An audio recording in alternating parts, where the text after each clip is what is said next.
So, welcome everyone to United Souls for a Divisive Generation. This is what we're going to be discussing today. And we already had the intro class, which discussed the concepts of being proactive versus being reactive.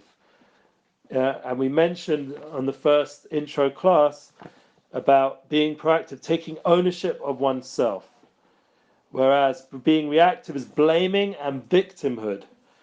So, in order to create a united soul experience, that people should feel that they're together with each other. They're not alone. They're not separate. A lot of the challenges right now during this Corona challenge is we've already gone through 2020 when we last spoke, the intro, and now we're already in 2021, a new year, which we're hoping will be a more open and together year, a year which is more unified and more united. So, being that we still are continuing on this challenge, and there is a physical separation, they call it social distancing, they call it a feeling of, of loneliness.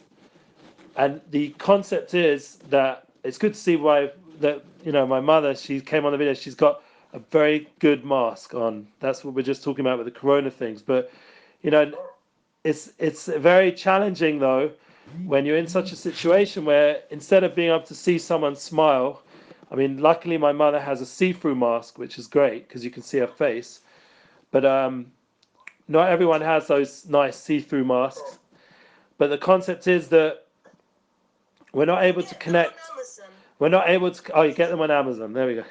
You're not able to connect in a physical sense as was, as we know. My family in the music business and entertainment industry, and it's all come to a halt pretty much, other than what we can do online. That's why this community that Jeff Pulver created with Lauren and all the people here have given us an opportunity to connect a few times a week in different ways, and it's been really encouraging. And that online Zoom experience does fill the space a little bit. However, we're doing our best. They have all these live feeds like Facebook, YouTube, Instagram, and as good as it is, it's an amazing technology and it's very much appreciated. But it's also a big challenge. And what we have to realize is that rather than being a victim, we have to take it into our own hands, take ownership of ourselves, and figure out ways how we can still be connected and united. So, for example, with the family that are in our presence, and we are, thank God, allowed to be around. So then we really have, that's like our main relationships right now.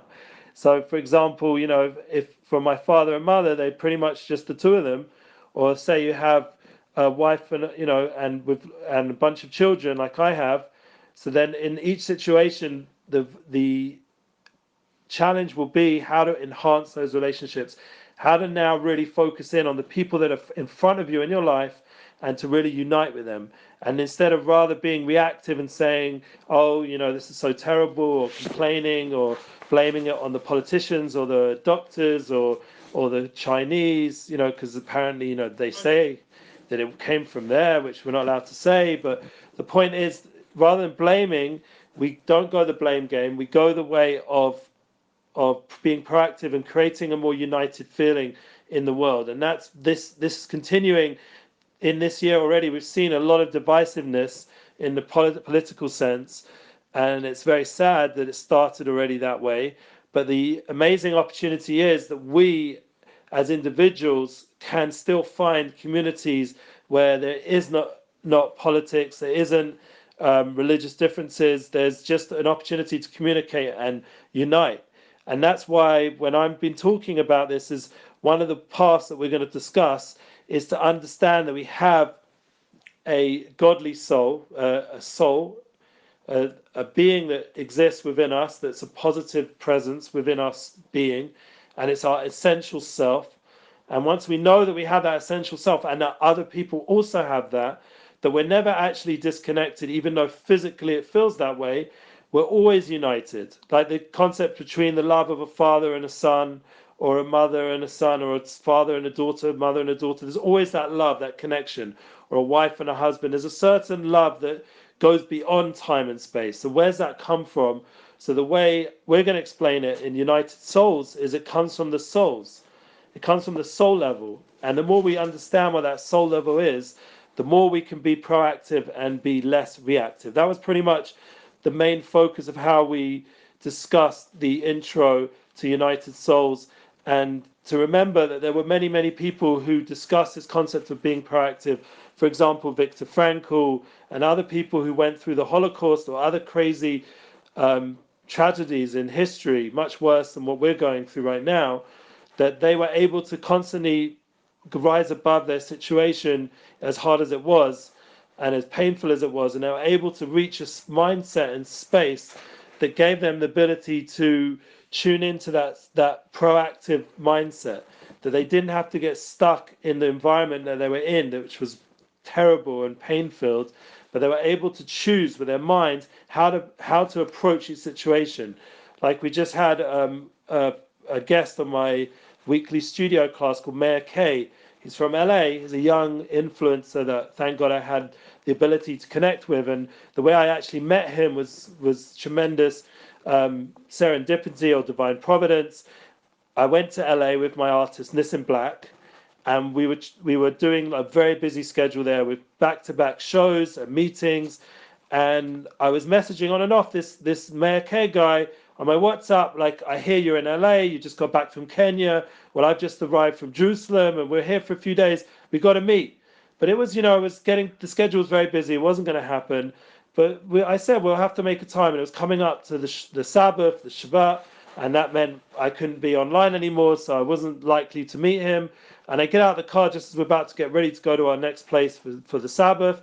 And standing there in the whole of LA, in the one place that we go to and we're staying at, there is Mayor K standing in the street. And I'm just finished messaging how we're going to work this out. And I look up and there he is. And we were like, wow. Anyway, so now that was a few years ago. Here we are in Jerusalem during Corona Challenge. And he's not here. He's in LA again. And how am I going to bring him in? So I hit him up and we'll do a Zoom. So we did a Zoom show. It was for an hour and it's already had over 25,000 views. And that's already just this within a week or so. And it's already, on podcasts and other channels as well. And it's going to grow, hopefully, the class. And the content was very positive, very uplifting. And he mentioned a Holocaust survivor, another one called Dr. I think her name Edith Edgar. She was a very well-known lady who just put out a book recently, even though she's in her 90s. And that's why, that's a lesson. It's never too late to put out your content. She wrote a book in her 90s, and she basically explained to Mayor K on his podcast, and also to another podcast was Lewis Howes, how you don't have to be pulled down by your Holocaust situation, by your pain-filled situation. You can be proactive. She mentioned that it's your choice. And when it's coming from a lady like that in 2020 and 2021, and she's saying that after what she went through, and she's not only that throughout her life, bringing that all the way till now, till in her 90s, she's putting out a book. And you can see that this is a real concept. It's not just like a theoretical idea, but the soul can overcome, and she herself mentioned this, the soul can overcome the pain and the challenge that's in front of you and give you ability to still be connecting. And she was able to do that even in the Holocaust and even till now in her old age, to be connecting with these young influencers and put out beautiful interviews and words of wisdom and content. And this is the kind of united souls that and role models that we're looking at. Now, me personally, during this Corona Challenge, I've already put together a 70-page book, which I have here. I'm very excited to show, and it's all printed out. And thank God it's on a nice Word file nowadays. You can just edit it, and thank God it's so clever, the up-to-date systems that they constantly edit your grammar and everything. So hopefully it's at a good quality language as well. Obviously, I need to get it to an editor and a publisher, and maybe by then I think I'll write another 10 or 20 pages. But my goal would be by the summer to have this published. And when did I start it? In the previous summer during the Corona Challenge, because we all had a bit more time, less traveling, ability to, at the end of the day, to sit down and write. And it's just exciting that I was able to put together a book during this time. And I think that's another example of being proactive and not reactive. Now, today's class, what I wanted to get to, now we've gone through the intro, and this is part one of the United Souls. Really, it's the second part of the course, but we're trying to, do the course, which is really a 10-part course in 6 sessions. Today, we're talking about making a mission statement on values, goals, dreams, with all the realities we face. So the point is that everybody can make their own mission statement. If you have a company, like my father has a company, event merchandising, yeah. So that in its name already is some form of mission statement, and hopefully on some level you form some sort of sentence or value system that your company represents, what it's providing. And it's the same with my company, United Souls or Unity Inspires projects. The name for itself stands very much on the mission statement of what it's all about, bringing people together, undoing the divisive nature of our generation, creating more unity and inspiration and projects. Even in my book, I actually depicted that if you would take the words unity, inspires, projects, they come out in 3 concepts: thoughts, creative expression, and actions. So unity is connected to the idea of the realm of thoughts, that on the thought level we can unify. In creative expression, the goal is to inspire people, and the actions is to do projects, to actually create real projects like music events online, or this Zoom community that we have, this educational program, to do real projects that actually bring about a more unified experience. And that's why I named my brand Unity Inspires Projects and my book United Souls. So the mission statement in itself, it gives you a certain goal towards and how to channel your energy and dreams. But as we wrote here, there's values, goals, and dreams. It's not just values, it's not just goals, it's also dreams. Because I taught this out with my wife, my soulmate, and she said that it's really important to understand there's different levels. That on an intellectual level, you're going to have your goals and what you want to do. But on an emotional level, you're going to want to work out what your value system is. What do you stand for? Like what is your guiding principles in life? And that's important. I was writing my United Souls book, that once we get to this stage, and I'm going to talk about it more, I have a weekly class. Usually it's on a Monday, but tomorrow it's going to be on a Wednesday. And I just checked, last week's class went to over 20,000 views. So people are watching, thank God. And last week's one was more about, once again, being proactive, because I'm sort of going through my classes right now, the same concepts as the course, just it's being done in a more context of Emunah, because Emunah means intrinsic belief. It's a more Torah context. Here we're trying to be more universal and keep the concepts more relatable on a universal level, not just on a more Jewish level. Being that I'm a Jew, that's important to me to keep it Jewish when I teach for my general Jewish aimed audience. But when I'm talking generally for the world, the concepts have to be kept universal. So over here, we're discussing in a more universal sense, because really to be able to unify with people, we have to make sure that the communication is clear, that everybody can understand the terminologies you're using. So we'll get back to this concept of soul level, and that soul level is where your values, goals come from. Now, there's another aspect of dreams. So that I would say would be what you really hope for, like your aspirations, what you believe is possible. And in order to live your dreams, you really have to dream. A lot of people, unfortunately, at a certain point, life can get difficult or it's challenging. Right now, a lot of people's dreams, I suppose, have been seemingly squashed because, they can't be as active as they would like, can't travel. Like me personally, I would hope by now I'd have an active, busy Unity bookings agency. And instead, I'm doing classes on Zoom. And thank God my artists, I was mentioning before to Lauren, I'm able to get them, out and about with permission. And, I got paperwork for my artist Nissan Black to be able to go to yeshiva program to speak there. And I got paperwork for this week for him to go get an interview by a big website magazine. I had to get paperwork done. So it's a little bit more of a headache. But the point is, things can still be done. And as my father very much knows, and there is efforts being made. How can we get the music business and the entertainment world back into action with this situation, rather than once again being reactive and saying, "Oh, blaming and kvetching and complaining." Rather, what can we do to actually, and how can the government actually, which maybe would be a bit more of a miracle that they'll get to act together. But the point is, how can they make situations where events can still go on a larger level? And now, is that a dream? Right now, it does feel a bit like a dream. But the point is, you have to keep living the dream, and with that, eventually, those dreams will manifest. You have to keep that optimism and that hope that the things you dream about, like once again having large events. Like I was just watching 21 Pilots perform at Reading Festival, and it was amazing. 2019, the lights, the effects. I mean, back in my day when I went to a festival 20 years ago, or whatever, it was no way on such a level like we're in now. But the point is that the quality of the events is just another level. Like the visual and the quality of the sound and the experience and the amount of people they can bring together.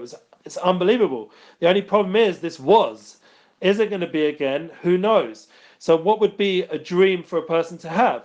So I had a dream even before this all happened, is that there'll be the power to stream in such a way, maybe through virtuality, VR, or some sort of AI or some sort of experience which is very palatable, very experiential, maybe through sensors and however technology is going to go, and through using different avatars and apps, so that people can actually tune into an experience like a Zoom class or an event, a concert, where it's almost manifesting on such a level where as if you're there. Maybe it's still lacking. Maybe it's never going to be fully the full experience, but at least on some level there'll be tools and ways of experiencing an event physically where you feel like you're with the musicians. And I have seen some of Jeff's music events here.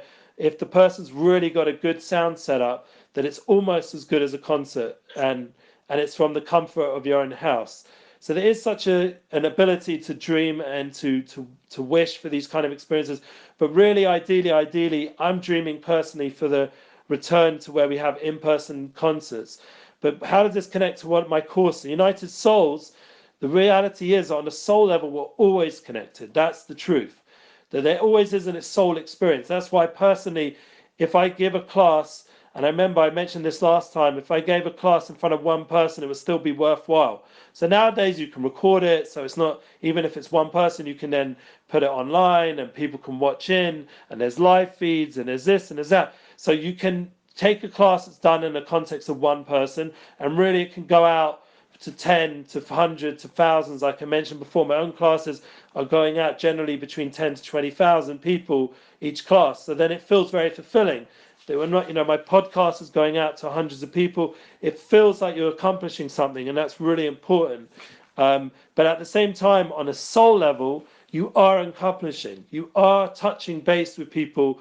There is ability. It's a little bit deep and mystical, but the reality is that we really are all united. We all come back from one source of humankind, one original human, and we all source on the higher levels back to the same source level of creation. Like the way we can explain it in a more simple sense, but like back in the day when you went to a cinema and they had a projector, and the projector would put the light through the film and it would come out on the screen. So the idea that everyone on the source level goes back to that original light, and it goes through the film, which is all the different filters that manifest all the different realities of creation, of people and different things, and then it comes out onto the screen as a whole other reality of a whole film, a whole experience, a story. So it looks very separate by the time it gets to the film screen, but the point is, on the source level, it's all just light. So if we understand on a spiritual level, there is a light that we all source back into. Like an example between a father and a son, since my father's here, the idea that the father had his original thought when he was creating the child, that original thought to connect with his wife and bring down that soul, that original thought goes back to his father's original thought of him, and back to the original father of his father, all the way back to the first father, and so too with the first mother, who was also creating that first thought of wanting to be the vessel for that soul to then form the baby that would then create the child and the person. Now, it's very important to know that these classes and these courses are meant to be interactive. So it's not just going to be me talking. So, I'd like to now just pause for a minute before, if we can get to one more point, we will. But if my father, who's the main person here, would you like to say something on everything I've said, something that's relevant and to the point as my father? What would you say about unity and soul? Having a mission statement, having goals, having values. Where's it come from? Huh? Goals are important, very important. Also, live in the real world, not a fantasy world, is important. And B, making sure that everyone around you is looked after. 100%. So I agree 100%. And I do feel that one of the ways we can look after people is by creating an experience where people feel connected. Meaning, like, that in itself is a need. People need to feel connected. And in order to provide that ability to connect with people, like, for example, on my weekly classes and with the rabbi as well that we have on Sunday night, there's literally, like, I reckon about 20-30 people reaching out with questions, like real serious questions or feedback. And then there's all the people before and after who want to speak to the rabbi, and then there's the people who connect to the guest. So there's that feeling of creating a platform for people to connect to, even when physically we can't be there in person, but at least online there's a connection. So that connection in itself. What is interesting, what is interesting, Yeah. the fact that we're talking virtually through a phone or through a computer, do you think more people are getting involved or less people than if it was a live conference or a live meeting?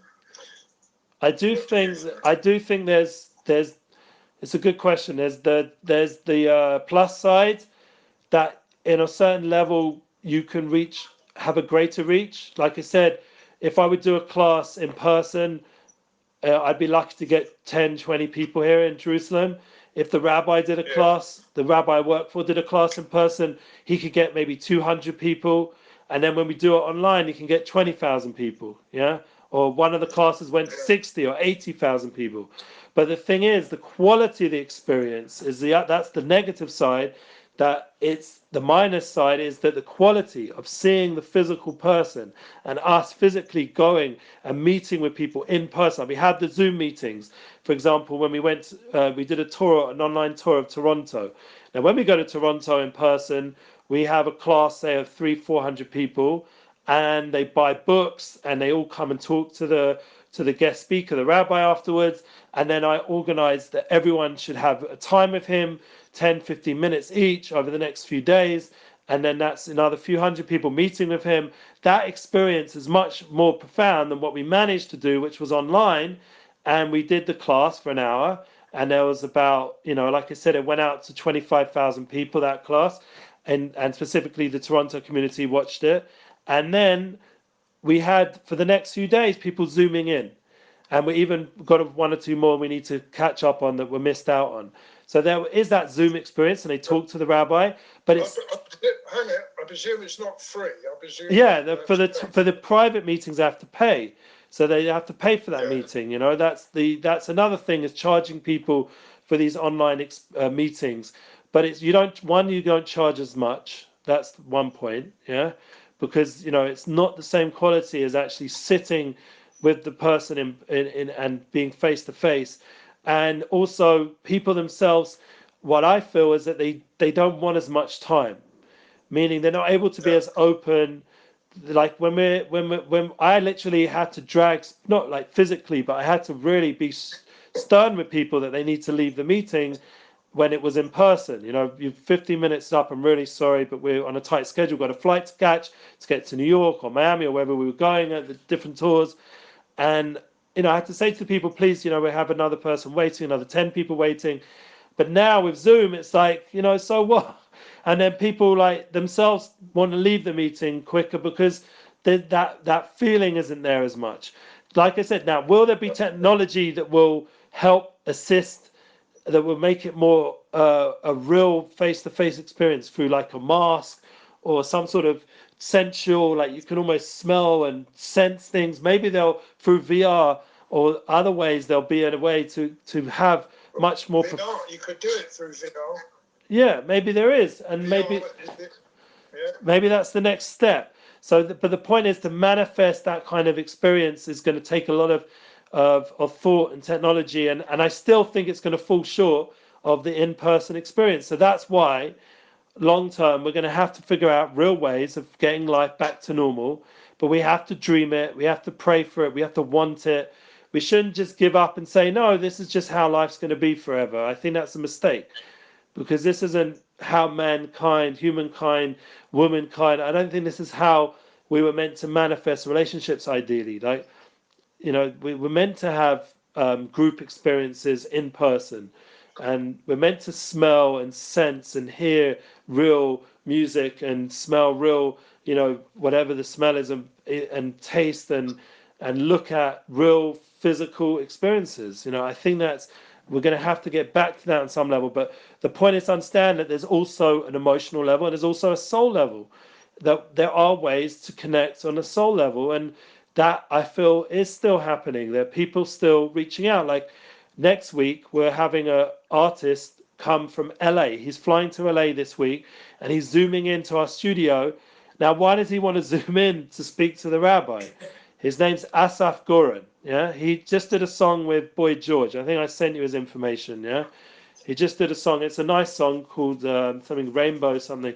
But it's a very good art. He's a very good artist, very cool guy, cool Israeli, and he's gone back to LA. And we're honored to have him come, through Zoom. But the point is, it was much easier for me to organize, knowing right now when he came back to Israel, he had to go into a hotel for quarantine.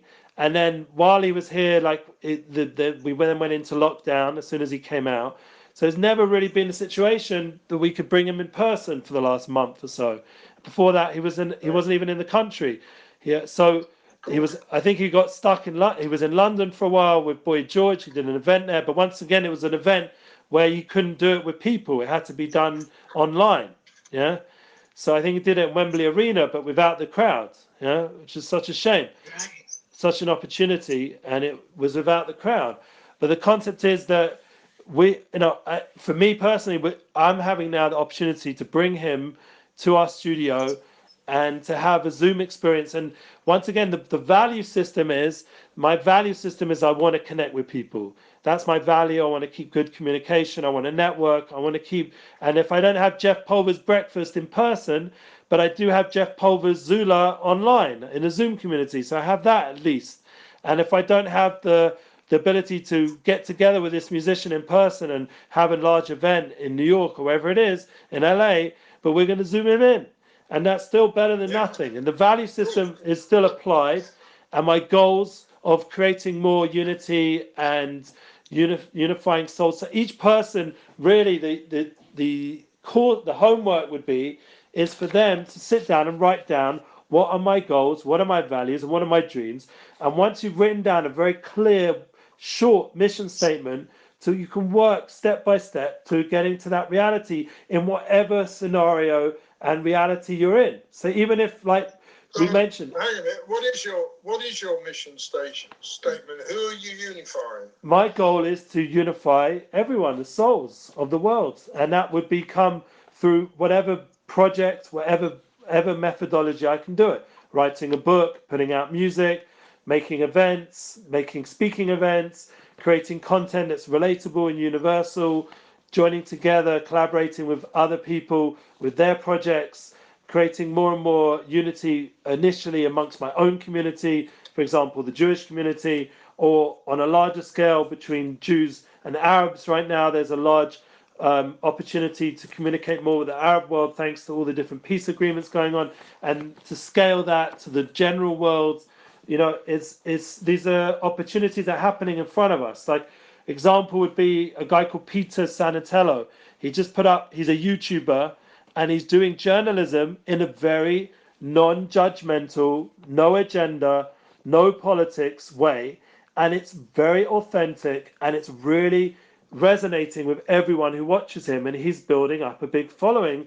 Right now he's doing the Jewish community. The Jewish community are amazed in how pure his journalism is, and the non-Jewish world, the Islamic world, and all the other, religions and other kinds of people who are tuning in, are very happy to see such a non-opinionated, non-agenda insight to a community that they didn't know much about, and they just heard from the media very divisive agenda, and the problem is the narratives of the media become very divisive. So when you've come along with a journalist who's not going to be divisive, another example is Joe Rogan. Joe Rogan's a podcast right now, and he is long form, and he's probably more popular than everyone. Yeah, probably the leading podcast in the world right now, as far as I know, even more than Brene Brown, who came along and did very well creating a following. But I still feel with her, she still does have some sort of narrative, like with some of the guests she's had and the way it's been discussed. Whereas Joe Rogan's trying to keep the narrative, and he has his opinion, but in the end, he's got such a range of people, and the way the long form discussion goes, and for me, it's just very fulfilling to see that you can have a discussion that doesn't have to end up, well, vote this person or vote that person, or um, or say an opinion on a certain community, to this or that, and it gives you room to develop your own ways of thinking, and to learn more in a more objective way. And that's the kind of mission statement that I'm resonating with, and thankfully during this year I found that a lot of people out there who are resonating with it. Do I have access to Joe Rogan at this point? No. Do I have access to this Peter Sanatello? Yes, because he's the main Jewish guy that he's doing these videos with. Shlomi Zions was on my show. So the main person he's working with, and I've already discussed how amazed I am with him, and I've sent a few messages, is he was on our show talking about the same thing, and we had behind on the green screen, we had videos playing from him in Saudi Arabia and United Arab Emirates, and we had videos in the background of him as a Hasidic Jew dancing with Arabic Jews in their countries and making peace and communicating and having normal discussions and positive experiences. And this kind of unity focus, I think, for me, it's definitely worthwhile. And the good news is that the rabbi I work for, because he talks mostly about one thing, which is emunah, which is intrinsic belief, that also is a universal concept and value and goal that everyone in the world can connect with. So it doesn't get in the way of any of my day job, because it resonates the concepts of unity with having a universal principles that everyone relates to. So what the rabbi is trying to teach is not making any divisiveness as well. So we've had every kind of different Jewish sect on our show, and eventually we should definitely have. We did have one non-Jewish guest. His name's Ben Blackwell, came on. He's from somewhere in Tel Aviv or near Tel Aviv, and he himself he's called part of the Hebrew Israelites, but they're not Jewish, and he had a very positive experience on the show, and I think long term we'll have more people like that. But the concept is that we're still at the beginning stages, but and I'm still at the beginning stages of my projects, but the space now is there to create unity. I say one more thing that Joe Rogan brought up, that during the election process in America, there was a party called Unity 2020. And it basically got shut down by big tech media, because what they were trying to do was create some sort of third party voice which would unify everyone. And the establishment didn't want it. So obviously, it's not going to be an easy journey to create unity on a practical sense, because there are big agendas and big narratives out there. But the key is, once again, if you're not being reactive, but rather you're being proactive, and you're focusing on what you're on the soul level, that in the end, even the person with the agenda has a soul. And if you can communicate to him truly in a sincere way, hopefully their soul will resonate with the message of unity on a truer way, and hopefully the agenda won't block the relationship that you can create with people. Now, if it does block the relationship, so then you know to move on. You don't stay with that person if they're not interested. And then that in itself is a good way of working out who are the people you want to connect with in your life, and that in itself saves you a lot of time, because now you're already filtering through people who are resonating with your mission or not. And if they're not resonating with your mission, so don't waste time with those kind of personalities. Like I recently had someone who I made a collaboration album for ladies, and it's called United Souls Key, and I ended up only being two musicians, but they're very good quality songs, and I'm very happy with it. There was going to be a third musician, but I just didn't feel that the certain conversations that came up just before the release date that was resonating with our mission of what I wanted to do. It was getting too much technical obstacles without going into too much details. And I just felt like it wasn't the right time for a collaboration with that person at the end of the story. And so that was it. I had a release date. I cancelled that release date, and I re-released it before it came out.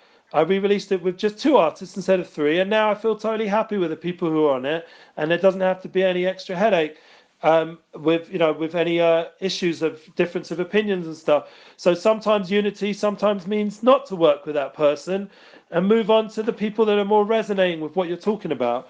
And I think that is a good game plan for what my mission statement is, and generally for anyone with any company or dream, that you have to find the people that will resonate. And that's this community. Say, for example, with Jeff, I've only felt people resonating with what my message, and that's why I'm continuing to come here. And I do believe that his platform, the PulveREDU, will grow. I do think the ability to educate people and a more unified message will grow, and so too with all our Amuna, platforms that I'm busy working on a daily level.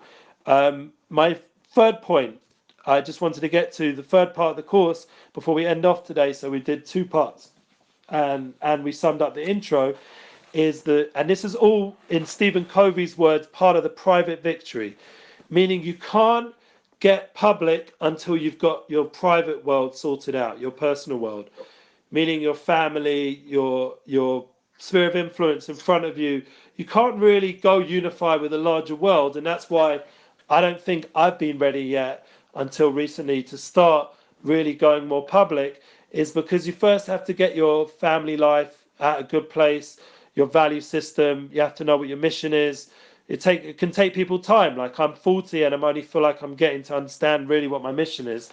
So there's no rush. You got to go with the flow and work hard to figure out what is your purpose, what you're here to do. So once you've got to that clarification, now you've got to put it into your life. And this is the third thing: how to be more effective and focused when we face so many distractions and uncertainties. So this third point, in Stephen Covey's words, is time management is becoming more effective. That's his whole book is called The 7 Habits of Highly Effective People. So how to be more effective with your use of time, and how to plan your schedule so that your goals and dreams can actually start to manifest. Now, what happens if you have distractions and uncertainties? What do you do when that's happening? Yeah, and that is going to happen on a real way. You're going to have things that are going to, right now, with being online, that can also be a distraction. You can waste a lot of time on Netflix or whatever it is, Amazon Prime, whatever you're watching. Yeah, you can like binge, endless episodes of something and waste days and days. Or you could be addicted to a game, the gaming world, or, I'm sure there's always time for all this. Everything has a positive outlet in its right time. Like for me personally, as I've spoken about with the Jeff Pulver community and in our Zulas and stuff, I mentioned that my safe space is at the end of the day. And other than writing my book, I also have the opportunity to, thank God, to chill with my wife, and that is a time where we will give an hour or so to just watching stuff like the vlog of Peter Sanatello. I'll watch that then, but that in itself, will resonate. The content I'll choose will resonate with what I'm working on anyway. I'm not going to just choose some like hate-filled, drama, because that's not my mission and I wouldn't enjoy it anyway. So I'm going to watch stuff generally that, I watched a documentary last night that Joe Rogan recommended on the whole I think it's called Ikasus, the whole Russian sports world doping and how that was exposed. A very interesting documentary on Netflix. I think 700 million people have watched it already, and that's only been on 3 years. So that shows you the power of these platforms. But the key is not to get distracted by them, just to get out what you need from them. Be effective with what you do with them and not get an endless, time drain on your schedule. And then you can start getting, like we're doing here, is having an hourly basis, different times in your day for a different Zoom meeting or a different project. I have the end of the day to write my book or time to pray, meditate, whatever that is, whatever your schedule, whatever's important to your values and goals, to manifest it in different times of the day as a schedule. And I have, thank God, a very strong schedule. And I've just added to it recently that I go jogging with my wife in the morning, 3 mornings a week. Thank God. Sunday, Tuesday, and Thursday. She's the one who gets up early, and it wakes me up. Thank God, at like 5:45. By around after 6:15, we're already out on the road, and she's in a much fitter state than me, so she runs off ahead, and I sort of meet her as she comes back, and we go back together. But the point is that that's added a whole new dimension. It's taken off an hour of sleep, but given me an hour of more time with my wife and exercise, and it gives us that beginning of the day. These are just examples everyone can figure out themselves, but that's what I've chosen to do, and it's hopefully will mean I'll be more fit, and I'll start those three that I already did today. We were up already at 5:45, and personally, I really didn't sleep well last night. Had a mosquito on my ear, and I killed one, and then again I had another mosquito on my ear, and it's the middle of the winter. And I'm like, what are mosquitoes doing coming in my ear in the middle of the winter? Because it's so hot right now in Israel, thank God, for a winter, that the mosquitoes are still hanging out in my ear. Anyway, so the point is that, yeah, but the point is that you have to be effective. Yeah, I can hear. There's one here. There's one here. Now in England, I'm sure it's cold enough that there's no mosquitoes by this point. Yeah. But anyway, so just to end off this third point of my course in the first part of after we already had the intro, is that you have to know what's good for you.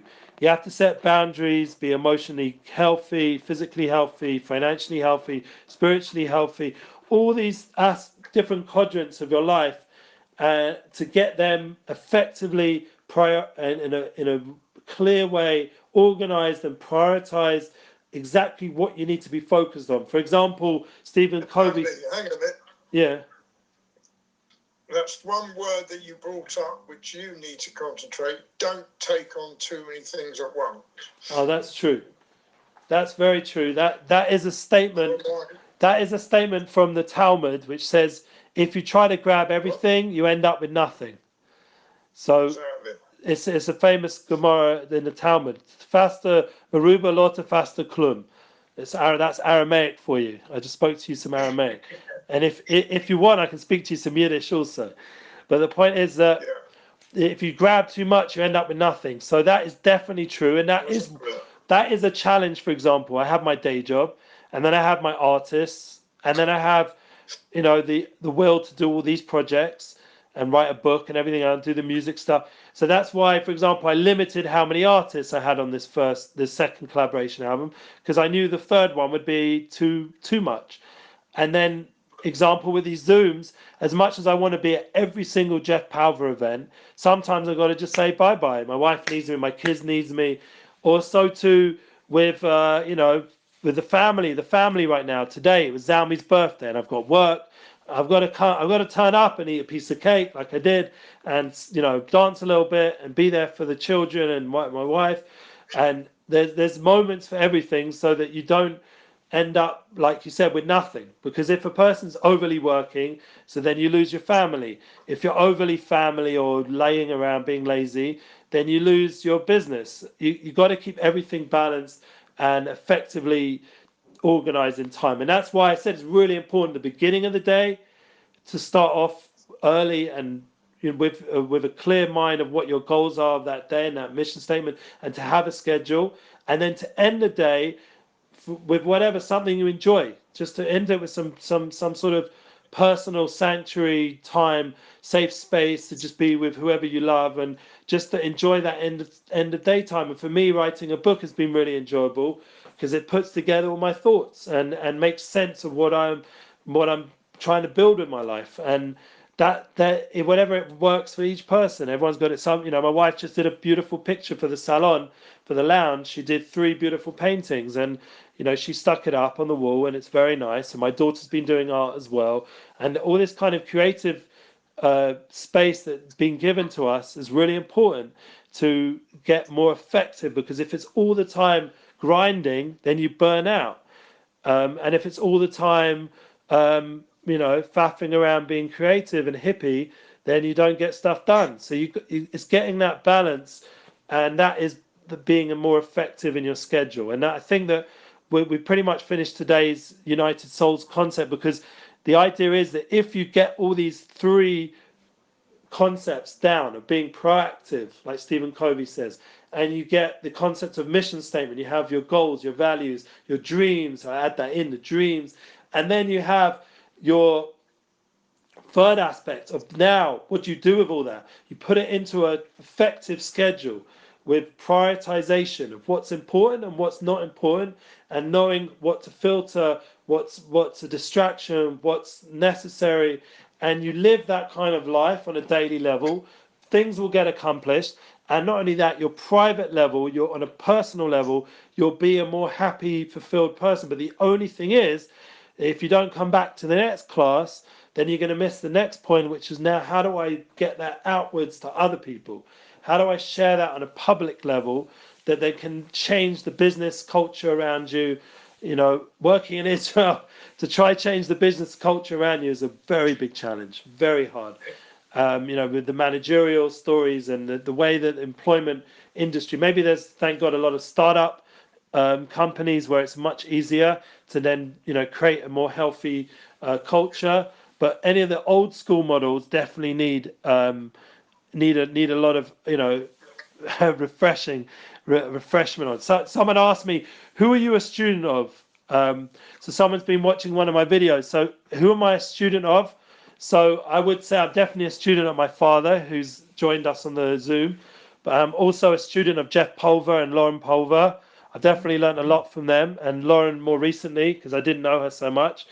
Um, but then I'm also a student of, thank God, of amazing rabbis and rabbonim who I've learnt with over the years. I'll just say a few names for anyone who recognizes them. I was a student of Rav Simai Zilberberg, who my father had the pleasure to meet. I was a student of the PulveREDU and many other rabbonim at that time, but now more recently a student of the Tolner Rebbe, and he's a rabbi in Jerusalem, and also Rav Shalom Arush, who I'm working with, thank God, and I get the pleasure of sitting next to him on a weekly level and hear from him and traveled with him, and I get the first-hand relationship with him, and it's really encouraging that that I'm blessed to learn from such holy people. But I would say I'm also a student of my wife. My wife teaches me more than I can imagine. She's all the time helping me grow, and that's what a good soulmate does. They challenge you. They push you to the next level of how you become a more selfless, giving person, and then all the principles, everything we spoke about before. You can't unify with anyone if you're not united with your wife or your husband or your loved ones. You can't unify. It's very easy to, people talk about unity, like Biden or Trump or all these people out there. They talk about unity, and in England, Boris and all these other people. Everyone talks about unity. It's like a nice words is to throw around, but to actually make unity in your personal life is the first things first. If you can do that and unify with yourself, even like to take care of yourself and to understand who you are and what your purpose is, then you can unify publicly. And that's what we're going to get into the next few parts of this course, United Souls course.